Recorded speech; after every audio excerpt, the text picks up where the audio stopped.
السلام عليكم ورحمة الله وبركاته. ازيكم يا بنات؟ عاملين إيه النهاردة؟ معاكم من مطبخ ام سيد للاكلات الشعبية. هنعمل النهاردة اكلة شعبية. امبارح عملنا فراخ والبطاطس، باقي معانا شوربة من امبارح هنعمل فيها شوية بامية ويكا. زي ما انت شايفة البامية هي غسلناها وقطعناها كويس. هنبتدي نحطها في الشوربة، بس قبل ما نبتدي سمعونا بالصلاة على النبي. دلوقتي هنبتدي بسم الله. زي ما حضراتكم شايفين الشوربه غلت، هنحط فيها الباميه هي زي ما انتم شايفين. الباميه دي هتاخد لها حوالي نص ساعه بالظبط على النار.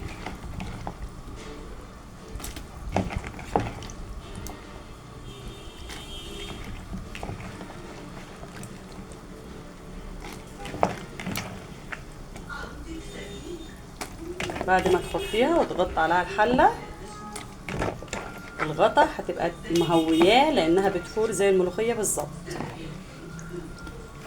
خلاص حطينا كده الباميه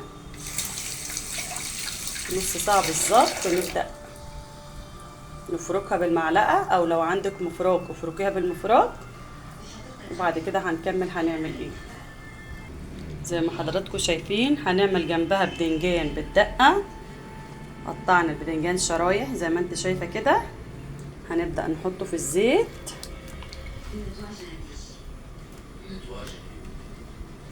زي ما انت شايفه بالشكل ده. هنجهزه طبعا دقه الفلفل بالثوم، نعصر عليه ليمونتين ونحطه فوق عليه من فوق.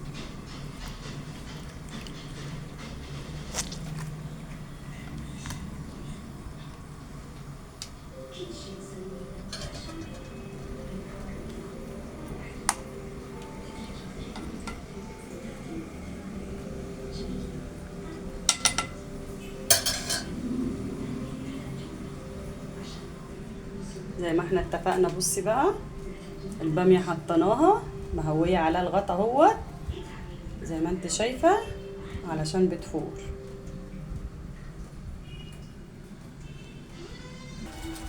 بصوا بقى يا حضرات، كده بنحط الزيت اهوت بتاع طشه التومه.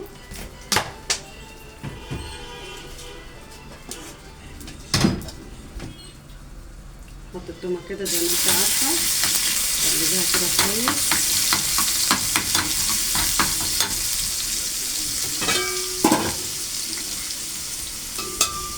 الباميه زي ما انت شايفه فركتها بظهر المعلقه اهوت. لو مش عندك مفراك هتفركي كده بظهر المعلقه على طول كده كده كده. بصي تلاقيها فركت معاكي اهيت ونعمت خالص زي ما انت شايفه اهوت. هنبدا نحط عليها طشه الثوم كده خلاص.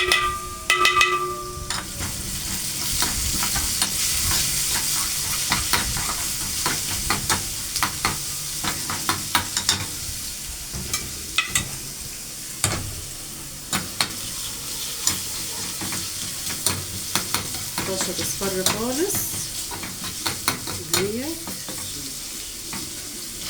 بعد ما نحط عليها طشه الثوم هتحطها دقيقتين اتنين بالظبط على النار وتقفلي عليها.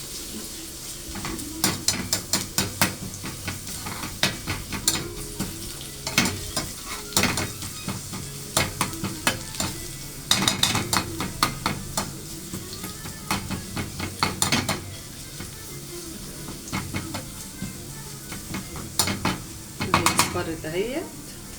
هنبدا نحطها على الباميه كده نقلبها فيها كده. حطها على النار اهيت لمده دقيقتين بالظبط واقفلي عليها تاني.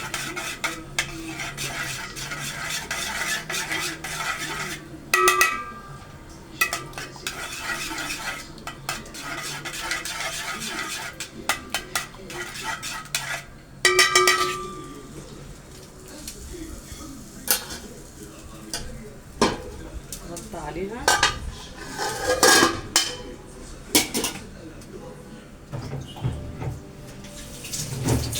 ده البدنجان زي ما احنا عملناه قليناه اهوت في الزيت، وعملنا الدقه زي المره اللي فاتت توم بفلفل. هنبدا نحطه على البدنجان بالشكل ده.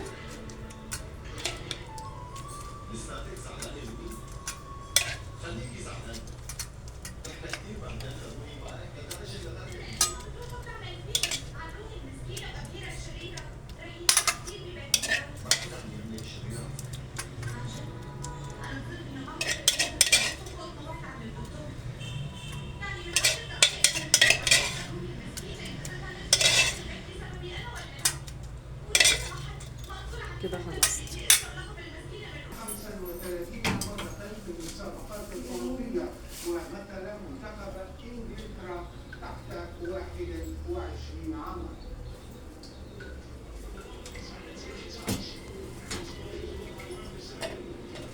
هذا أكد الإسباني جونيل لوبيتيجي مدرب ويست هام يونايتد أنه يعمل مع اللاعبين بشكل يومي قبل مباريات منافسات الدوري الإنجليزي. وأضاف في لقاء مع بين سبورتس أن تركيز حاليا يصب على اللاعبين خاصة الذين شاركوا منهم في البطولة القادمة.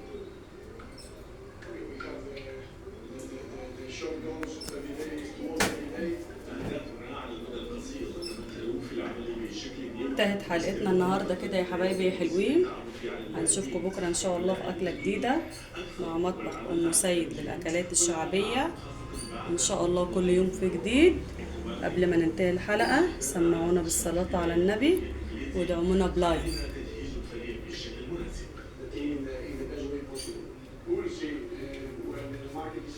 سنرى في سوق الانتقالات أي شيء ممكن، لذلك لا أعتقد أن النادي يعي تماما ما نحتاجه، وبالطبع من الضروري